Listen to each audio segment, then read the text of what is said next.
Welcome to the Retirement Made Easy podcast, a show created to be your go-to source for straightforward retirement advice. Best of all, it is presented in a language that you can understand. Are you ready for some straight talk on retirement planning without all the fluff? Well, you found the right podcast.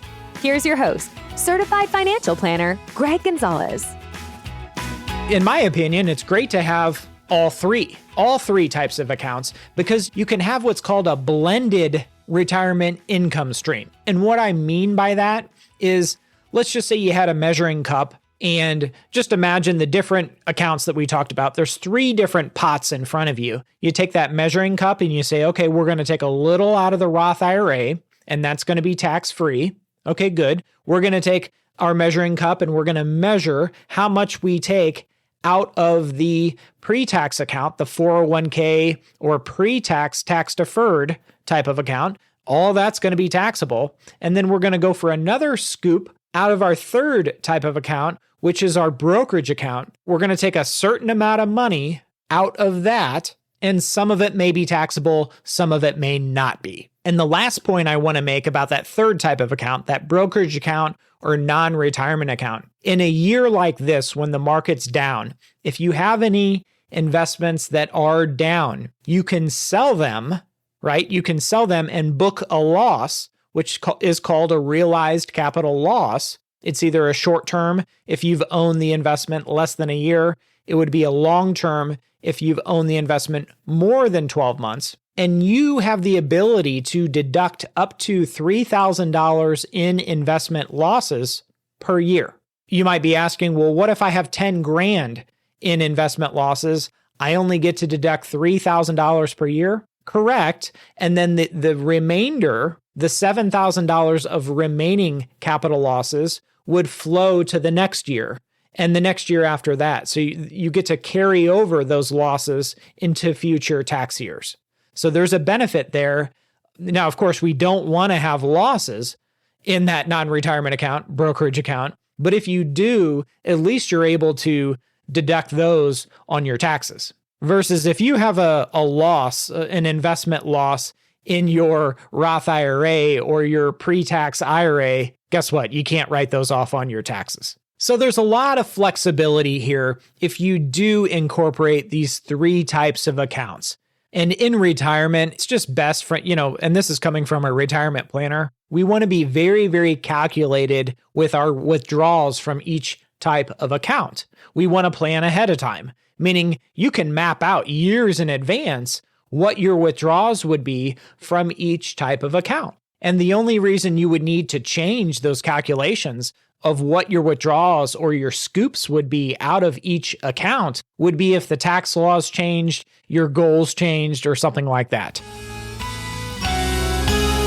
The first type of people that I see that fail miserably at retirement, and they're really unhappy, is they go from their working life, getting up, having a purpose every day, working the 8 to 5, going in, talking to their coworkers, and they kind of have a purpose. They know where they need to be. And that profession, that career, that occupation, it gives them meaning and purpose to their life. So when this type of person goes into retirement, and now they've got 7 days a week where every day is a Saturday, and they no longer have that purpose, that meaning Monday through Friday, what do you do with your time? These people really, really struggle. And what I find is for this type of person, the first week of retirement, they kind of just relax. They kind of maybe sleep in a little bit. And then the next week it's, okay, I'm sleeping in. They're looking around. What do I do? They're watching a little more TV. And then kind of boredom almost sets in. Maybe they miss their coworkers. They miss that interaction throughout the day of Monday through Friday. And that purpose. They miss that feeling of accomplishment, of a honest day's work. So for this type of person, the biggest struggle that I see them face is filling that sense of purpose. Now, on the flip side, I have clients that go into retirement and they say, okay, Monday, Wednesday, Friday, I am going to volunteer at the Animal Society from 10 to 2 because they love dogs, they love animals, they love cats, and they really, really like volunteering. And then they may say, okay, on Tuesdays and Thursdays, I'm going to babysit the grandkids those 2 days. So these other types of people, they have no problem filling their time. And in fact, they say, I'm busier in retirement than I was when I was working. So I really, really encourage those pre-retirees, before you get into retirement, try to plan ahead. How do you plan on spending your time, spending your hours, spending your days, Monday through Friday, to replace what you were doing in your profession? Sitting on the couch and watching TV, number one, it's not healthy. And number two, it gets old after a while. And I see this quite a bit when we have one spouse that retires and the other spouse, maybe the younger spouse, continues to work. The spouse that retires doesn't get to enjoy retirement on his or her own as much as if they were both retired at the same time. So in that scenario, I see quite a bit that the younger spouse will want to push up his or her retirement so they can enjoy retirement together. So to avoid being the first type of person, again, I encourage you to download and fill out that blueprint to a dream retirement. And one of the questions, if I remember correctly on it, is in retirement, I want to spend my days doing blank. And you can fill in the blank. Is it golfing? Is it gardening? Is it spending time with the grandkids? Is it going to the cafe? Is it volunteering? Is it being more involved at your church? So I really encourage you, plan ahead. Figure out what it is that you want to spend your time doing in retirement that will make you the happiest version of yourself. Again, the goal here is you don't want to be that retiree number one that fails miserably at retirement because they're bored out of their mind and they feel like they don't have a purpose. This couple went into retirement without any sort of plan. And this lady has told me numerous times that she would always ask her husband, are we going to be okay? And financially speaking is what she was talking about. And he would always say, yes, don't worry about it. And my question, and there's no going back at this point, but my question back to him would have been, well, how do you know? How can you prove to me that we're going to be okay? Show me the plan that will give me the confidence to know we're going to be okay. And why that's so important, why a plan is so important, is because this woman is 57 years old. Her mother is still living at 87 years old. So if she makes it until 87 or longer, like her mother will, she's got another 30 years plus of retirement that she needs to make sure she gets right and that this money lasts for the next 30 years or longer. And that's why a plan is so crucial, especially if you happen to be the younger spouse in a couple in a situation like that. So I hope this episode has been helpful. Oftentimes it's helpful to share stories of mistakes that were made because we can learn from other people's mistakes. I love that quote. It says, a smart man learns from his own mistakes, but a wise man learns from the mistakes of others. For me, the greatest takeaway of this Schroders 2022 U.S. retirement survey are the top 6 reasons why people are concerned about retirement in 2022. What are the challenges and concerns that people are looking at that have them fearing retirement? Well, let's talk about them. The number one of the top 6 is the impact of inflation. And more specifically, the fear or concern is inflation's impact or decrease of the value of the assets that one has built. 65% of people listed inflation as their top concern. Now, a year ago, that would not have been somebody's top concern. The next top concern that folks listed in this survey was higher than expected healthcare costs. I mean, that's to be expected. Healthcare costs, they're headed in one direction. They keep getting higher and higher and higher. Medicare Part B premiums keep climbing every single year, and that will continue. So that's something that you have to plan ahead for. The next top concern was a major market downturn, which is what we're experiencing so far in 2022 with this stock market, this bearish stock market, and that stock market's, of course, impact on someone's retirement assets or retirement savings like the 401ks or other retirement accounts. So that was concern number 3. Concern number 4 is somewhat similar to concern number 2 in regards to healthcare, but it's a health issue, an unexpected health issue that could drain someone's savings. And as we get older, of course, we worry about our health, and our health care is more important to us, right? We're going to the doctor more. We know people who have had illnesses that have really impacted their lifespan. So healthcare is a concern for a lot of people as they get close to retirement. Concern number 5 is taxes. People are concerned of taxes reducing their retirement savings as they get into retirement. Now, that's one of the things that you can plan ahead for with your financial professional and a tax advisor that you might have. The idea is not to give Uncle Sam a tip. It's to reduce the amount of taxes you're paying in retirement by all means necessary. So that takes proper planning, and a lot of people don't want to devote the energy towards it, and they end up paying more in taxes than they probably need to. So taxes is concern number 5. And the number 6 top concern that people had about retirement in this survey was not being able to afford the lifestyle they desire. So when people go into retirement, in my observation and helping dozens and dozens of people retire, they want to try to maintain the lifestyle that they've grown accustomed to maybe the last 5 years prior to retirement. Maybe they're going to travel more. Maybe they're going to do more things, spend more time and money and resources on their hobbies and volunteering, but they do want to continue that lifestyle that they enjoy. So this number 6 top concern is, hey, am I going to be able to afford that same lifestyle in retirement, or am I going to have to cut back somewhat?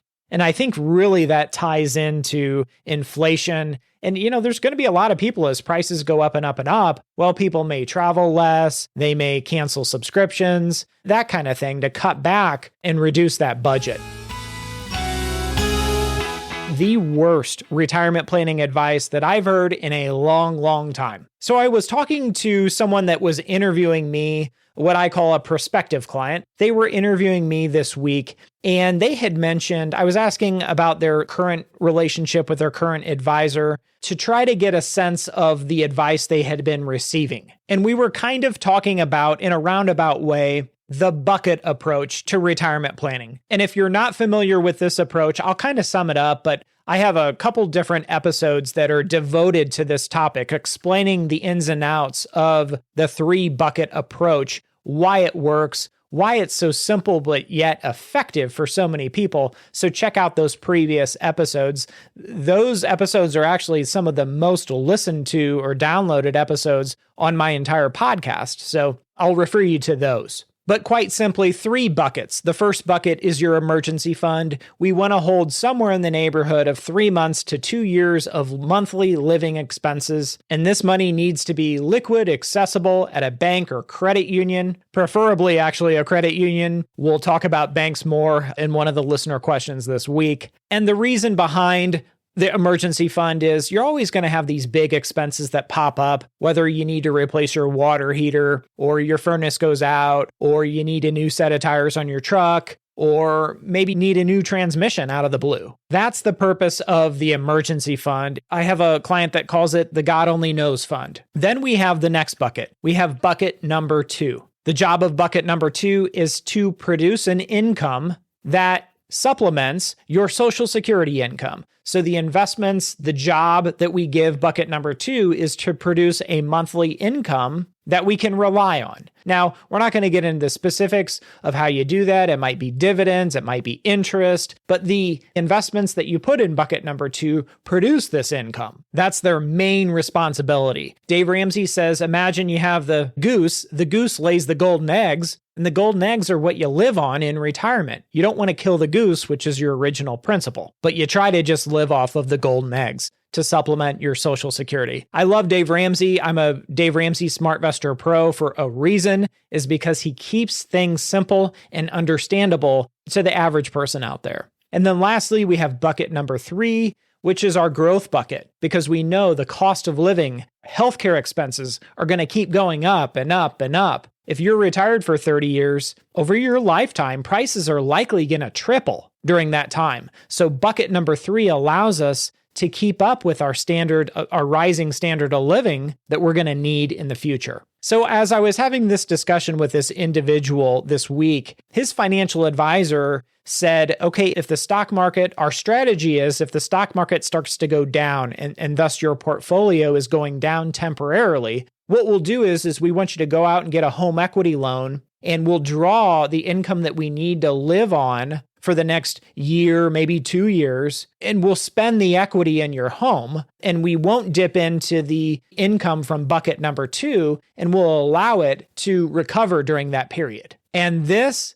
is terrible advice. We never recommend, or I never recommend, going out and getting a home equity loan and using that money to live on, when the whole point of having bucket number 2 to provide you a monthly income to supplement your Social Security. I just don't understand that. It's kind of like there's either some life insurance agents or financial advisors that recommend using cash value life insurance to borrow the cash value. Whenever you take a withdrawal from a cash value life insurance, you're actually taking a loan from your policy and you're paying the insurance company an interest rate to borrow the money from your own policy. So these are, a lot of times, this is whole life or universal life or something like that with a cash value to the life insurance. So yes, the advantage of that, if you're taking money out of the whole life insurance policy, yes, it is tax-free, but you're not taking a withdrawal. You're taking a loan out from the cash value and you're paying the insurance company an interest rate. The same would apply if you took a home equity loan out. And of course, the argument is, oh, well, the home equity loan interest rate's going to be low, but it doesn't matter. It's just a terrible strategy. And a little side note is, if I recommended someone take out a home equity loan and invest the money, I could lose all of my licenses, all of my designations, and be barred from this industry for recommending that kind of advice. So today's lesson: if you're looking for retirement income and the market goes down, stick to your buckets 1, 2, and 3. You don't go and take a home equity loan on your home and then use that money and spend it when you have a retirement nest egg that's earmarked and invested properly to last you for the next 30 years. And during that 30 years, the market is going to go through cycles. On the way to reaching your goals, your investment portfolio will go up and down in value. But every time it does drop in value, you don't run out and get a home equity loan to live on for that month. It just doesn't make sense, and it's the worst advice that I've heard in years. The opinions voiced in this material are for general information only and are not intended to provide specific advice or recommendations for any individual. To determine which investments may be appropriate for you, please consult your attorney, tax advisor, or financial advisor prior to investing. This is a hypothetical example and is not representative of any specific investment. Your results may vary. All performance referenced is historical and is no guarantee of future results. All indices mentioned are unmanaged and may not be invested into directly. The SmartVestor program is a directory of investment professionals. Neither Dave Ramsey nor SmartVestor are affiliates of St. Louis Retirement Advisors or LPL Financial. There is no guarantee that a diversified portfolio will enhance overall returns or outperform a non-diversified portfolio. Diversification does not protect against market risk. All investing involves risk, including loss of principal. No strategy assures success or protects against loss. Securities and advisory services offered through LPL Financial, a registered investment advisor, member FINRA, SIPC. Thank you for listening to the show today. Check us out at our website, retirementmadeeasypodcast.com. And if you want some help from Greg, submit your questions at the bottom of the page or sign up for a 30-minute retirement coaching session with Greg. We'll see you next week.